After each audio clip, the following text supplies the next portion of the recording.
On today's episode of Cartoon Academy, we're drawing a Chihuahua.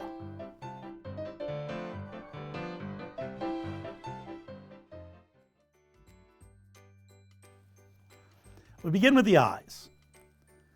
It's a large oval or letter O shape. Right next to that, for the other eye, a letter C backwards.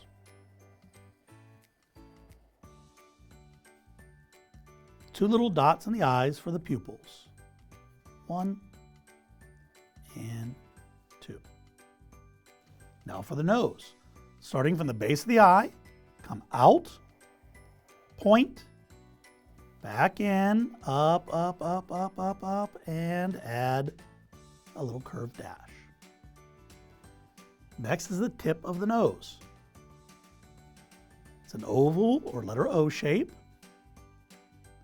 and a curved line across the top. We then want to fill in all behind that line. Nice and even, take your time. There we go. What do you call a Chihuahua in the winter? A Chilihuahua. For the neck, a line down and then a line up. We're going to keep that line coming up all the way to about halfway the distance of the eye. Next are the big ears, large ears. We're going to come out, point, back down. We're going to do the same thing for the interior or inside of the ear. A little bit smaller. We come up, point, and down. 1, 2 little hairs inside the ear. Now for the top of the head. Just a nice scribbly little texture. Want it to look like fur on top of his head like that. Chihuahuas may be the smallest dog breed, but they've got big personalities. We want to show that through the eyebrows and expression. Eyebrows.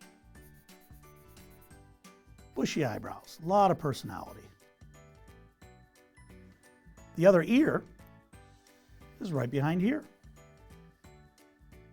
Now for the body. We're going to come back down to the neck where we left off, come around, and then add a leg. Down, around, there's a number 5, and up. Over, down, around, and up. Right next to those, we draw the other legs. Down, around, and in. Down, around, and in. Now for the back. Line over, curve down, connect to the legs. Chihuahuas are named after the state of Chihuahua, Mexico. The word Chihuahua derives from a Nahuatl word meaning 2 waters. Add the pause. 1, 2, 1, 2, 1, 2, 1, 2. Tail. Make that tail wagging. And then lastly, sticking out that tongue. Letter U with a line down the middle. Finish off by signing your name. Take pride in your work. There's your Chihuahua. Good job.